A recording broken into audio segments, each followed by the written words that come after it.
자, 구약 성경을 어떻게 해석해야 되는가? 구약 성경과 신약 성경을 어떻게 해석해야 되는가?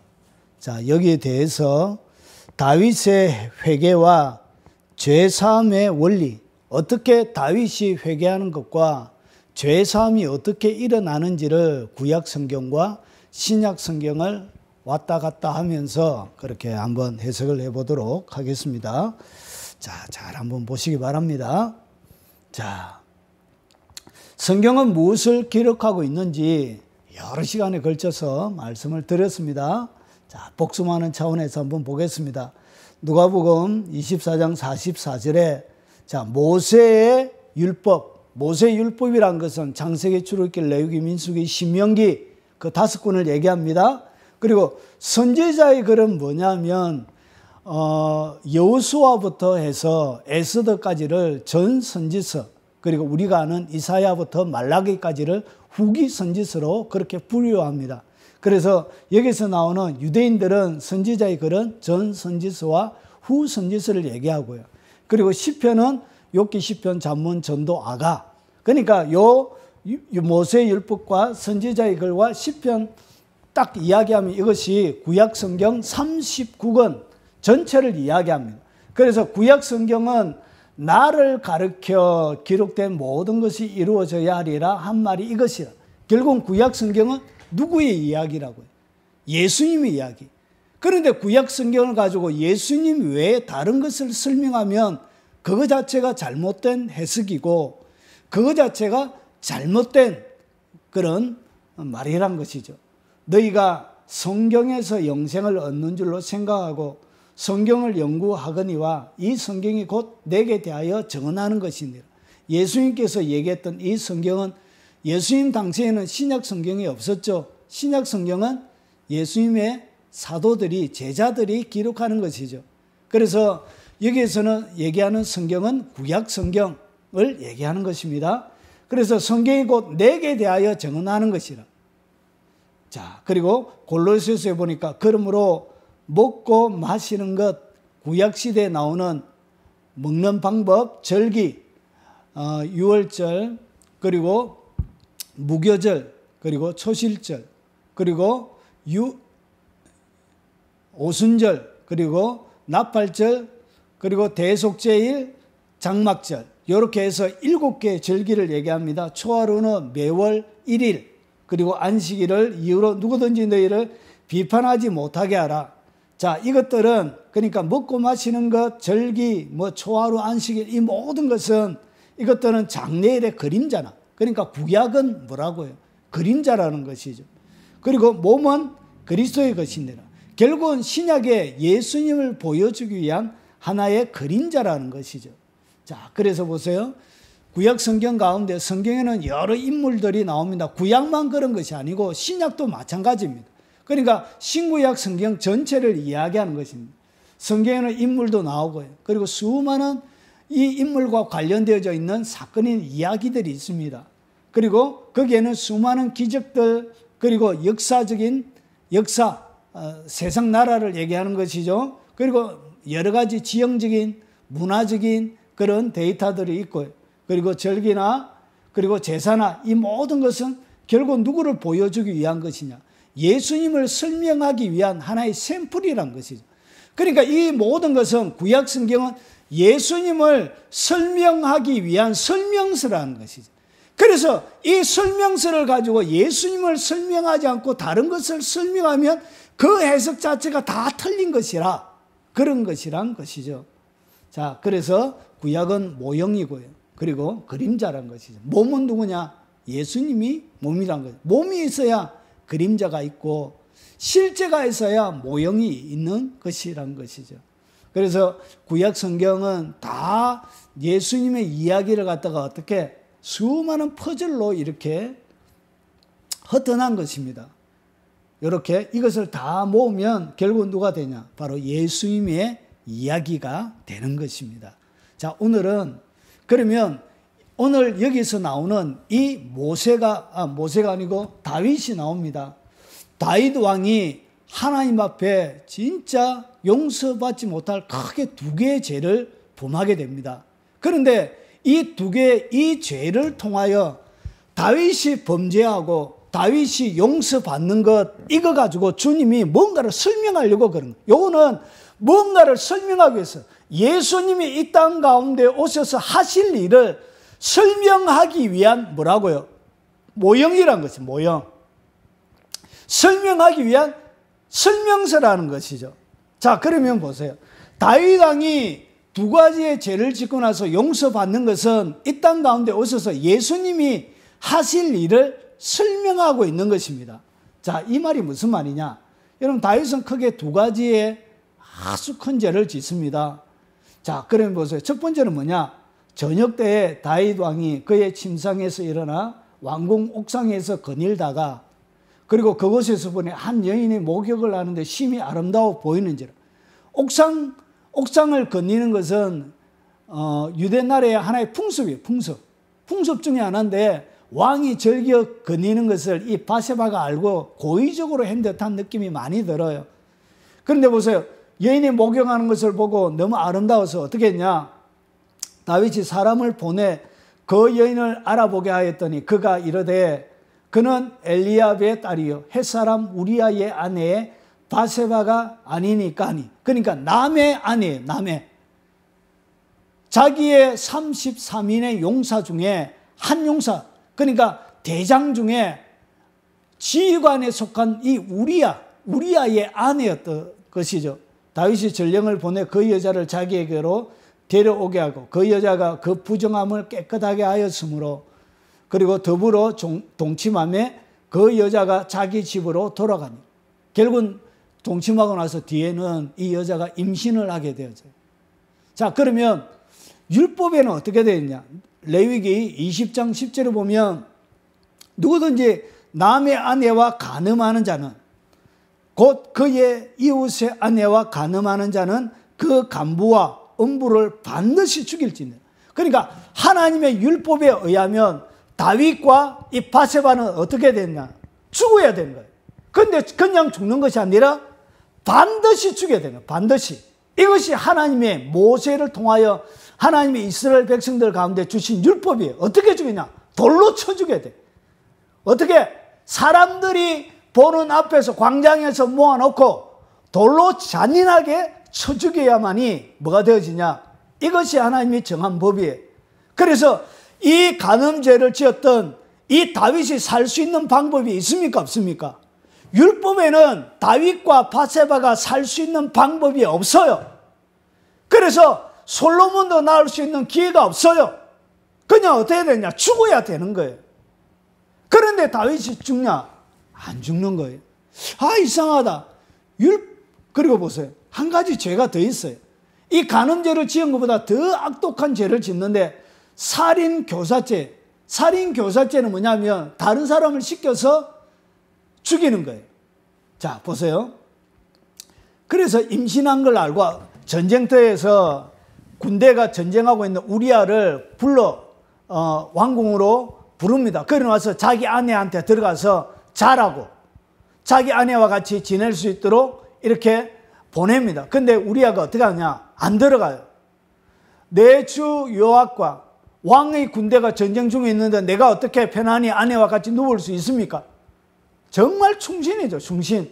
이런 충신이 없죠. 그런데 어떻게 했냐? 다음 날도 안 들어가죠. 결국은 이 다윗이 아침이 되면 다윗이 편지를 써서 우리아의 손에 들려 요압에게, 그때 군대 장관이죠. 지금으로 이야기하면 국방부 장관입니다. 자, 그 편지에 서서 이르기를 너희가 우리아를 맹렬한 싸움에 앞세워 두고 너희는 뒤로 물러가서 그로 맞아 죽게 하라 하였더라. 결국은 전쟁 제일 앞에 선봉에 세워놓고 그러고 나서 다른 사람들은 다 빠져버리고 우리 혼자 남겨두고 다른 적국의 손에 맞아서 죽게 이렇게 해라고 이 다윗이 편지를 보낸 거예요. 참 사악하죠. 이렇게 악독한 짓을 다윗이 했습니다. 그래서 하나님께서 어떻게 하냐? 고의로 살인죄를, 그러니까 살인교사, 우리나라도 살인교사죄나 살인죄는 형벌이 똑같아요. 살인을 교사하거나 그리고 살인죄를 직접 하거나 그 죄가 똑같다는 것이죠. 그래서 여기는 보세요. 고의로 살인죄를 범한 살인자는 생명의 소천을 받지 못하고 반드시 죽을 것이에요. 그러니까 살인죄를 지으면 구약의 율법으로는 그를 반드시 죽여야 되는 거예요. 그래서 다윗은 죽일 죄가 하나만 있는 것이 아니고 두 개 다 죽여야 되는 죄예요. 그리고 보세요. 사람을 쳐 죽인 자는 반드시 죽일 것이에요. 그래서 살인자가 이스라엘 나라에 하나님이 고개를 들고 생명을 부지하면서 그날에 살지 못하도록 하나님께서 어떻게 했냐, 율법으로 정해놓은 거예요. 그래서 이스라엘 나라에는 살인자가 한 사람도 없도록, 살인자가 있음을 통해서 땅이 더럽혀진 일이 없도록 하나님이 율법에 정해놓은 거예요. 그런데 이 다윗의 범죄를 놓고 하나님께서 어떻게 반응을 보이냐. 그가 장례를 치름해 다윗이 사람을 보내고 그를 왕궁으로 데려오니 그가 그의 아내가 되어 바세바를 얘기합니다. 그는 그에게 아들을 낳으니라. 다윗이 행한 그 일이 여호와 보시기에 악하였더라. 하나님이 보기에도 이 죄는 괘씸한 죄인 거예요. 하나님이 보기에도 이거는 죽일 수밖에 없는 엄청난 큰 죄인 거예요. 그리고 나서 그러한데 어찌하여 내가 여호와의 말씀을 업신여기고 나 보기에 악을 행하였느냐. 이게 하나님께서 나단 선지자를 보내서 다윗에게 한 말입니다. 내가 칼로 헷사람 우리아를 치되 암몬 자손의 칼로 죽이고, 결국은 어떻게 했냐. 다윗이 죽인 것처럼, 다윗이 살인자인 것처럼 하나님께서 그렇게 말씀을 하고 계시죠. 그리고 그의 아내를 빼앗아 내 아내로 삼았도다. 하나님이 보기에도 너무나 괘씸한 거예요. 그런데 하나님께서 어떻게 하냐 보세요. 다윗이 나단에게 이르되 내가 여호와께 범죄하였노라. 다윗이 뭐했죠? 하나님 앞에 자기의 죄를 회개했죠. 회개하고 자복하니까, 자기의 죄를 회개하니까 율법에는 그를 반드시 죽여야 되는데, 하나님의 율법은 반드시 죽여야 되는데 그가 회개하니까 어떤 일이 벌어지냐. 나단이 다윗에게 말하되 여호와께서도 당신의 죄를 사하셨나이다 하니 당신이 죽지 아니하려니와. 이것은 율법에 맞습니까? 틀립니까? 이것은 율법에 틀린 거예요. 이것은 율법이 안 맞는 거예요. 하나님의 율법은 반드시 다윗을 죽여야 되는데 이상하게 다윗의 범죄를 통하여 다윗이 안 죽었다는 거예요. 그러면 하나님의 이 율법을 어기면서까지 하나님 스스로가 어떻게 하냐. 율법을 범해지면서까지 다윗을 하나님이 용서해 주더란 것이죠. 뭐하니까? 회개하니까. 그러면 이 다윗의 범죄는 결국은 율법에는 반드시 죽여야 되는데 이상하게 살아났죠. 죄 용서함을 받았죠. 그러면 이것을 통하여서 하나님께서 우리에게 보여주시려고 하는 것이 뭐냐. 잘 보세요. 이 다윗을 죄 용서하면 보세요. 다윗 왕의 죄 용서로 율법이 무너질 위험에 처해 있는 거예요. 율법이 무너질 위험이 아니고 율법이 무너져 버린 거예요. 율법이 완전히 깨어져 버리는 거예요. 왜 그러냐? 다윗을 죽여야 하는 것이죠. 바세바도 죽여야 하는 것이죠. 그래서 솔로몬이 태어나지 못하게 하는 것이 옳은 것이죠. 그런데 이상하게 하나님은 율법을 어겨가면서까지 어떻게 했냐? 다윗을 용서해 주는 거예요. 자, 이로 말미암아 여호와의, 그리고 나서 하나님께서 나단을 통하여 뭐라고 얘기하냐? 여호와의 원수가 크게 비방할 거리를 얻게 하였으니, 결국은 이 하나님께서 율법을 그가 스스로 어기면서 다윗을 살려줌을 통하여 여호와의 원수에게 크게 비방거리를 얻은 거예요. 누가 공격하겠죠? 하나님, 율법에는 반드시 죽어야 한다며요. 그런데 왜 다윗 살려줍니까? 바세바 왜 살려줍니까? 다윗이 이렇게 이 살아남을 통하여서 누가 공격받을 수 있죠? 하나님이 공격받을 수 있는 것이죠. 그거는 당연하죠. 사단이 가만히 있을까요? 아니죠. 사단은 가만히 안 있겠죠. 참소하겠죠. 그럼에도 불구하고 하나님은 어떻게 하냐? 다윗을 용서하셨죠. 근데 용서는 하셨지만 어떻게 했냐? 자, 이제 내가 하나님을 업신여겼다라고 다윗의 한 행동을 하나님이 이렇게 얘기하죠. 내가 나를 업신여기고 햇사람 우리아의 아내를 빼앗아 내 아내로 삼았은즉 칼이 내 집에서 영원토록 떠나지 아니하리라. 그래서 이 다윗의 범죄 때문에 어떻게 하냐, 아들끼리 죽이게 돼요. 암논이 압살롬의 여동생을 취해가지고 어떻게 하냐, 몸을 더럽히니까 압살롬이 암논은 첫째 아들이 암논인데 암논을 죽여버려요. 그러고 나서 이 압살롬이 도망가죠. 도망가고 나서 다시 돌아와서 어떻게 하냐, 자기 아버지의 왕자의 자리를 차지하게 되어지죠. 그래서 자기 아버지를 쫓아내요. 그리고 어떻게 하냐, 여호와께서 또 이와 같이 이러시기를, 보라 내가 너의 집에 재앙을 일으키고 내가 내 눈앞에서 내 아내를 빼앗아 내 이웃들에게 주리니 그 사람들이 내 아내들과 더불어 백주에 동침하리라. 이 다윗은 밤에 몰래 했던가 봐요. 그런데 어떻게 하냐, 다윗의 후궁 10명을 갖다가 누가 이렇게 범하냐, 압살롬이 범해요.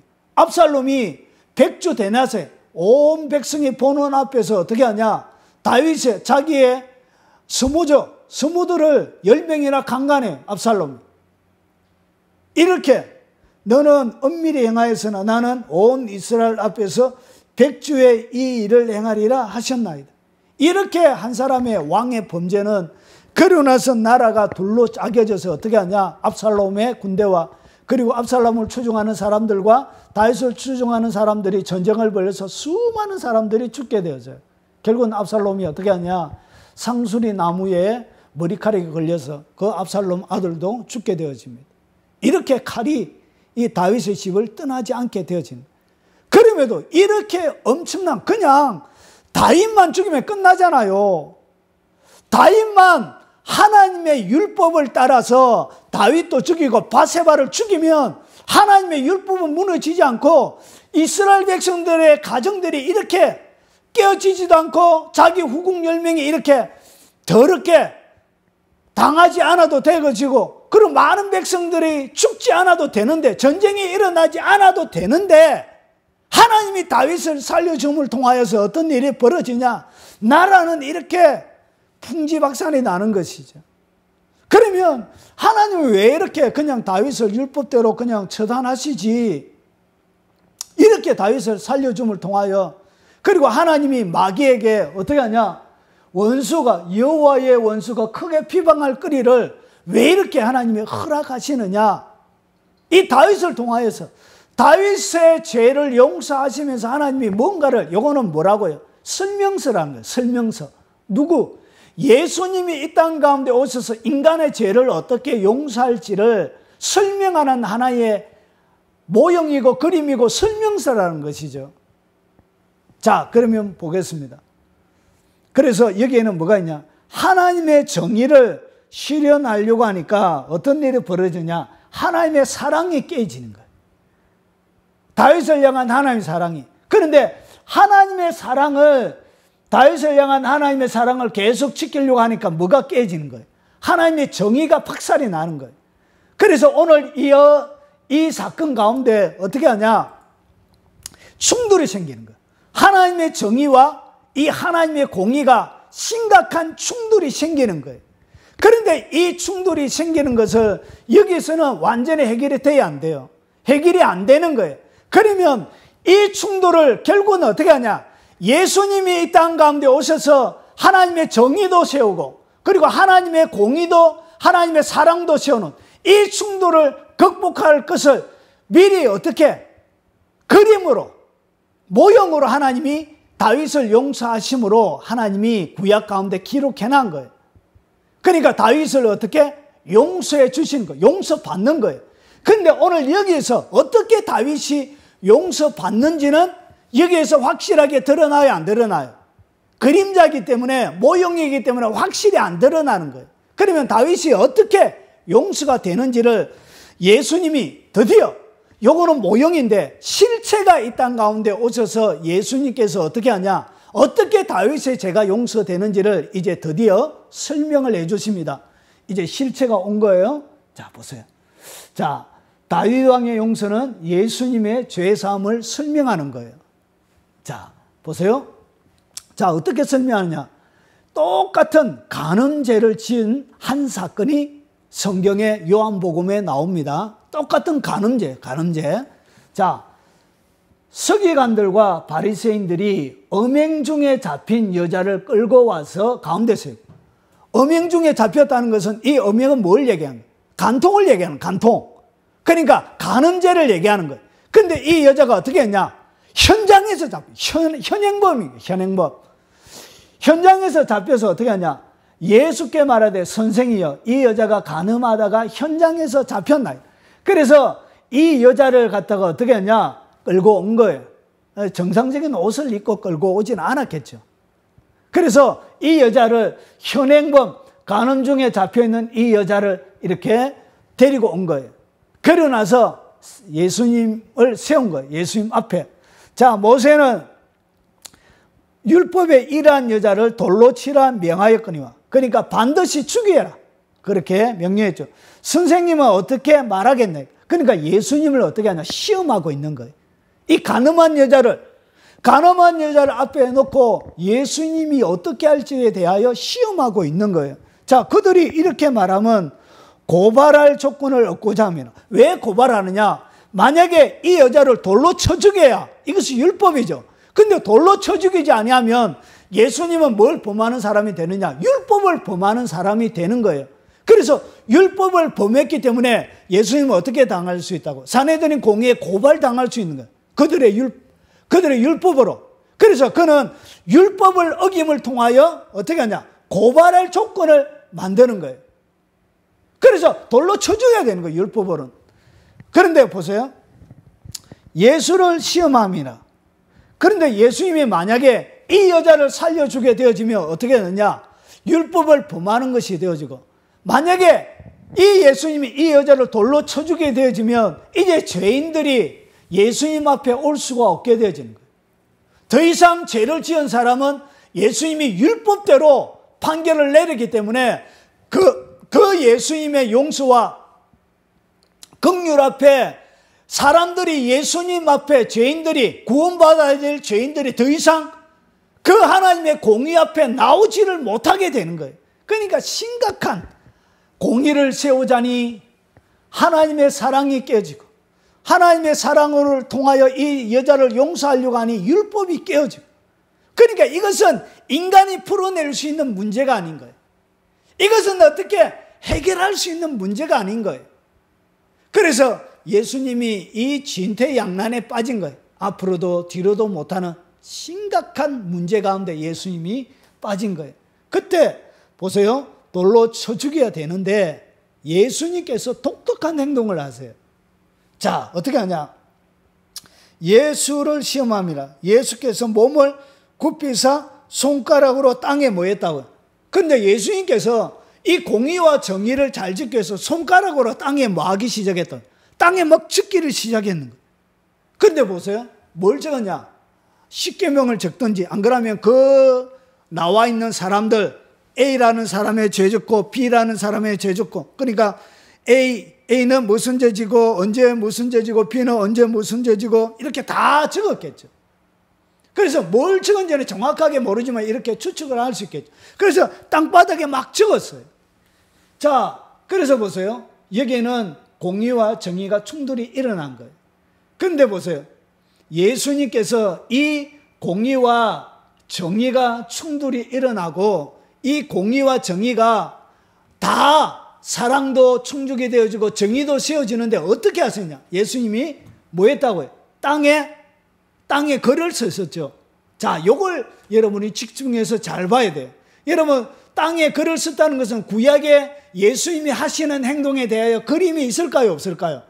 예수님이 하는 모든 것은 구약의 그림이 다 있어요. 구약 성경에 이미 예수님이 어떻게 하실 것을 구약 성경 가운데 설명을 다 해놨어요. 모형으로. 자, 그러면 예수님이 이 문제를 어떻게 하냐? 첫 번째 글을 쓰시고, 그리고 두 번째, 그들이 묻기를 맞이 아니하는지라 이에 일어나 이르시되 너희 중에 죄 없는 자가 먼저 돌로 치라 하시고. 그러니까 이 세상에는 돌로 칠 수 있는 죄 안 지은 사람은 아무도 없다는 것이죠. 누구도 정죄할 수 있는 깨끗한 사람은 아무도 없다는 것이죠. 그러면서 보세요. 다시 몸을 굽혀 손가락으로 땅에 서셨다는 것이. 그러니까 예수님께서 땅에 두 번 서셨지요. 몇 번? 두 번 딱 서시는데 보세요. 두 번 서고 나니까 예수께서 일어나 여자 외에 아무도 없는 것을 보시고 이러시다. 여자여, 너를 고발하던 그들이 어디 있느냐? 너를 정죄한 자가 없느냐? 대답하되 주여 없나이다.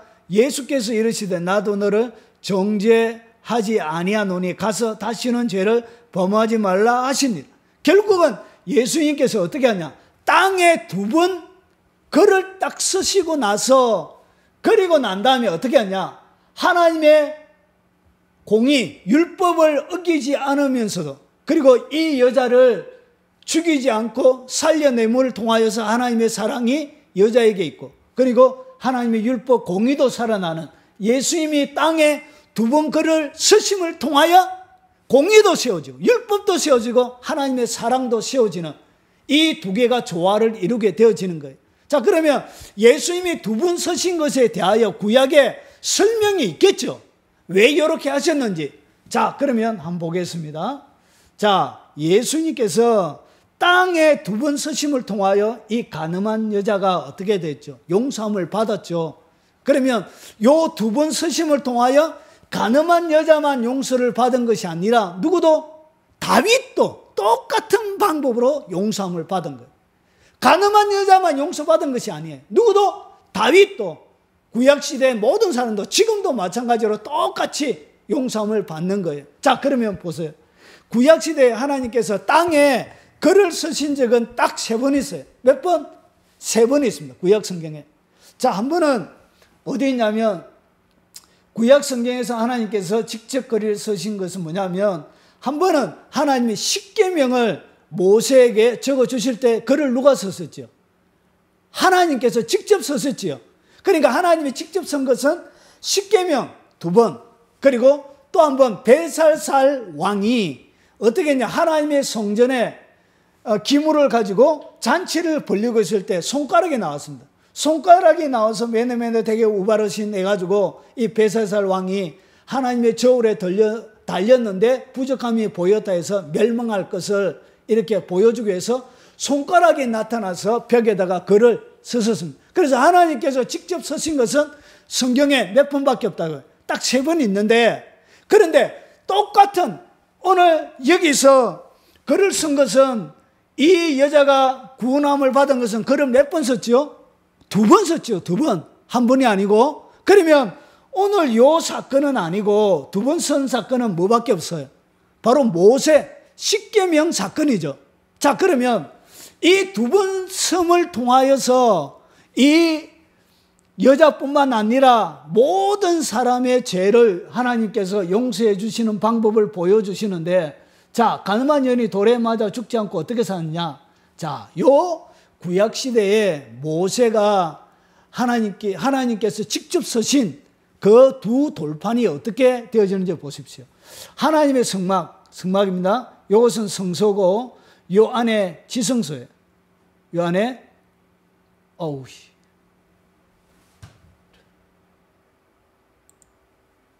자, 요 안에 이것이 지성소입니다. 요 지성소 안에 뭐가 있냐? 하나님의 법궤가 있는 거예요. 요 하나님의 법궤 안에, 이렇게 법궤를 보면 이렇게 생겼습니다. 요 하나님의 법궤 안에 뭐가 들어갔냐? 요 십계명 돌판과, 그리고 아론의 상난 지팡이, 만나를 담은 항아리가 이렇게 법궤 안에 들어가 있습니다. 그러면 하나님의 이 율법은, 하나님의 십계명은 뭐냐면 율법 전체를 대표하는 거예요. 하나님의 모든 율법은 요 십계명 안에 요약이 다 되는 거예요. 그런데 이 하나님의 이 십계명, 하나님의 율법이죠. 율법은 어떻게 되어지느냐 보세요. 이 율법은 이렇게 돼요. 7월 10일이 되어지면, 7월 10일은 뭐냐? 대속죄일입니다. 대속죄일은 대제사장이 1년에 딱 한 번 들어가는 날이에요. 오직 둘째 장막 지성소를 얘기합니다. 지성소에 누가 들어가냐? 지성소는 일반 제사장이 들어가지 않아요. 일반 제사장이 들어가지 않고 지성소에 들어갈 수 있는 분은 누가 받게 되냐? 대제사장만이 들어갈 수 있습니다. 대제사장. 그래서 대제사장이 홀로 1년에 한 번 들어가되 자기와 백성의 허물을 위하여 드리는 피 없이는 아니하나니. 결국은 대제사장이 들어와서 요 위에 보면 볼록 티 나온 데가 있습니다. 이것이 시온자인데 여기다가 뭘 뿌린다고? 피를 뿌리는 거예요. 그래서 죄 없는 이 염소나 이 양의 피를 뿌림을 통하여서 어떻게 했냐? 이스라엘 백성들이 지었던 1년의 모든 죄가 7월 10일 날 대속죄일 날 다 용서가 되는 거예요. 그런데 요 어디에 요 붓기 안에 뭐가 있었죠? 하나님의 십계명이었죠. 십계명. 십계명은 하나님의 모든 율법을 얘기하는 거예요.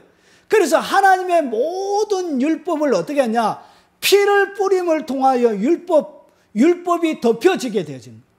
그래서 우리가 지키지 못한 모든 율법이 피에 덮여짐을 통하여서 뭐가 되느냐? 7월 10일 날 이스라엘 백성들이 범한 십계명부터 시작해서 613가지의 모든 계명들 지켜야 되는 것 248개, 하지 말아야 되는 365개, 613가지의 모든 율법을 범한 모든 죄가 피 뿌림을 통하여서 7월 10일 날 대속죄일 날 용서가 되어지는 거예요. 그래서 보세요. 예수님께서 어떻게 하냐? 율법을 왜 우리가 613가지의 하나님의 율법을 다 못 지키느냐? 율법이 육신으로 말미암아 연약하여 할 수 없는 것은 우리의 연약한 육신 때문에 율법을 못 지켜요. 그래서 하나님은 죄로 말미암아 자기 아들을 죄 있는 육신의 모양으로 보는, 죄를 지은 남자와 여자가 결혼해서 죄 있는 모양, 죄 있는 상태로 보인 것이 아니라 그냥 인간의 육체의 모양만 입고 오신 거예요. 그런데 보세요. 육신을 따르지 않고 그 영을 따라 행하는 우리에게 율법의 요구가 이루어지게 하려 하심이니, 하나님이 이 땅 가운데 오셔서 예수님을 보내주신 이유가 뭐냐? 그분이 이 땅 가운데 육체의 모양으로 와서 인간이 지켜야 될 모든 하나님의 율법을 다 지킨 거예요. 다 지키면 어떻게 되냐? 율법이 요구하는 모든 율법의 요구가 다 이루어지게 되는 거예요. 어디에서? 바로 예수님의 육체 위에서 다 이루어지게 되어지는 거예요. 그래서 예수님께서 보세요. 자, 이 뜻을 따라 예수 그리스도의 몸을 단번에, 예수님이 어떻게 대제사장으로 이 땅 가운데 오셔서 그분의 몸을, 그리스도의 몸을 단번에 어린 양이 이렇게 대속죄일 날 들어지는 이 염소의 피처럼, 이렇게 피처럼 단번에 들이심으로 말미암아 우리가 거룩함을 얻었노라. 그가 거룩하게 된 자들 한 번의 제사로 영원히 온전하게 되셨는데, 그래서 그분이 대제사장으로 이 땅 가운데 오셔서 어떻게 했냐? 그분의 몸을 직접 드린 거예요. 십자가에다가. 그래서 그분의 몸을 어떻게 하냐? 그분이 이 땅 가운데 오셔서 몸으로